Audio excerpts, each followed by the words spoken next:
So my aunt was married, and I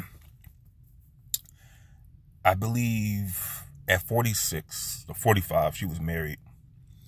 That was my second wedding I went to. Now, men don't really go to weddings, but it was a real ghetto ass wedding. It was like one of those chapels you go to where you got somebody standing in line behind you. I told you guys probably the story. It was an interracial couple at this chapel who got in a fucking, like, one of those conversion vans. The whole family was in there, like a bunch of sardines. They came and they were in line behind us because we had like 15 minutes to do their little ceremony. And I wasn't really trying to laugh because that is my aunt and all, but I'm not trying to put everybody's business out there, but I heard that she is separating. They're separated. My uncle, he's not my ex-uncle-in-law, but they're not living in the same house, and they're still together. And I think what it is, he doesn't want to have to pay her like alimony, like any kind of spousal support that may come with like having a divorce. Like he may lose his house, because I don't think they have a prenuptial agreement. And he has a daughter from another relationship, which is very common in the black community. But I want to tell you right now, that is not a marriage at all. That is an invalid marriage. My cousin that I mentioned in my video, the one that last time I saw her, she looked like she weighs like 400 pounds.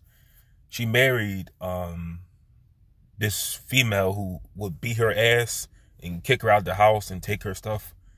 They got married. Now, that is classified as an actual marriage, believe it or not. That is a marriage. But it's like, it's very dysfunctional. It's not like, it's not a healthy marriage. It is marriage. I know you probably was like, are you going to say that's not marriage? Well, it is, according to the Supreme Court, it is a valid marriage. I'm sorry. I just wanted to throw that in there, But if I'm not gonna lie to you, I'm thinking my head is kind of in the wrong places, but I do have these thoughts in my head with the OCD.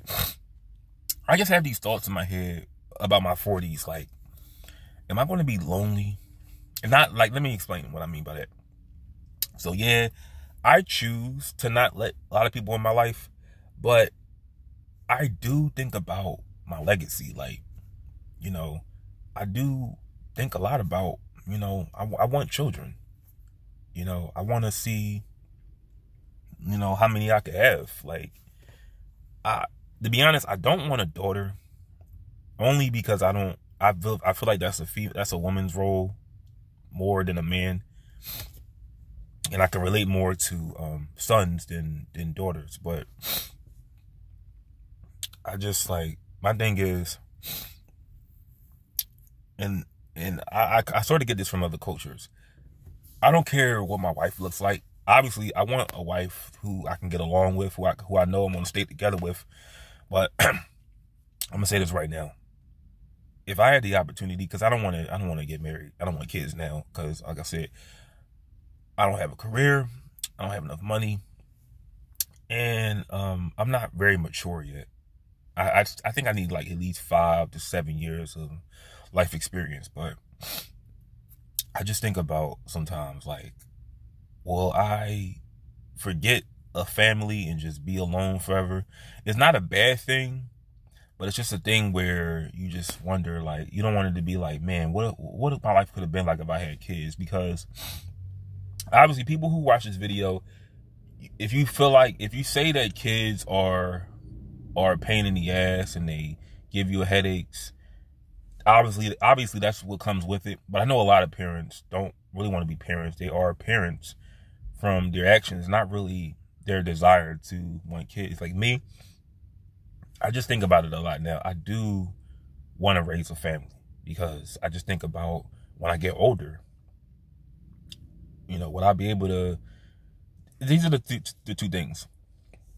When I get really old, will I be able to be there for myself? Will I be able to take care of myself when I get really old? That's the first thing. Two, I don't want to be alone, where I just don't have anybody at all. Because obviously, like, my family, they sort of suck.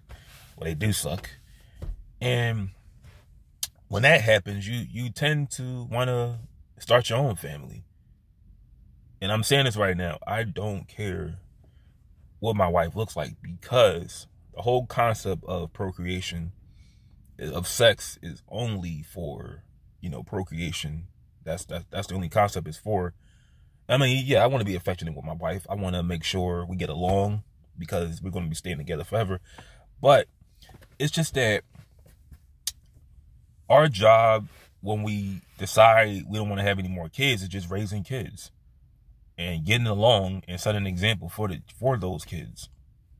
But my thing is, like I said, I don't know if I want to find a woman who will be able to tolerate all of my principles. Like, will a woman find it a problem that I won't cheat?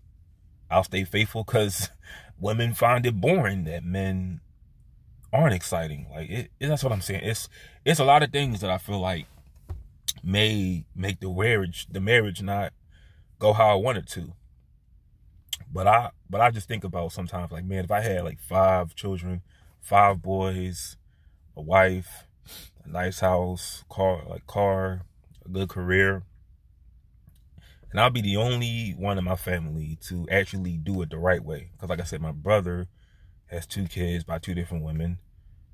My other brother and a half brother, he has a child. I don't think he's married to the mom. And my dad's daughter, my sister, half sister, she has 2 kids, I believe. They're by the same guy, but they got married after they had the kid. But marriage wasn't modeled in front of us. They learned from, you know, what they saw in the house. But I'm gonna tell you right now, marriage is a union where 2 people, a man and a woman, or 2 men and 2 women. Yeah, I'm being politically correct in this video. And pretty soon it's going to be a man and a goat or a kangaroo decide to form a union. And you know, the whole concept of marriage is building a family. And that's just really what I think about now. Because I don't, another thing too, maybe I'm a little insecure. I don't want to, if I had a wife that was like, let's just say my wife looked like Stacey Dash, I would have a problem with people like looking at my wife. That's why a lot of cultures do, you know, require their wife to cover themselves. Like a lot of Islamic cultures, they require the wife to cover their bodies. I do have a problem with that because, you know, that's like, your wife isn't your property, but it's like imagine a man looking at your daughter in a way where it's sexual. That's how I would feel if someone looked at my wife. I would not really like it. Like I said, if my wife dressed a certain way and it brings a lot of attention. Because like I said, another thing too about me, I wouldn't really want a woman that's very vain in her looks. I wouldn't really like be comfortable with that. But it's just something I'm thinking about. It's not important. It's just like, where would I be? Like, if I don't have kids when I'm like 45, I'll have a lot of money. I'll just have to worry about myself. But you have to deal with the loneliness aspect too, that you don't have children. You don't have a family to, you know, call yourself, like call your own. That's the only thing about that.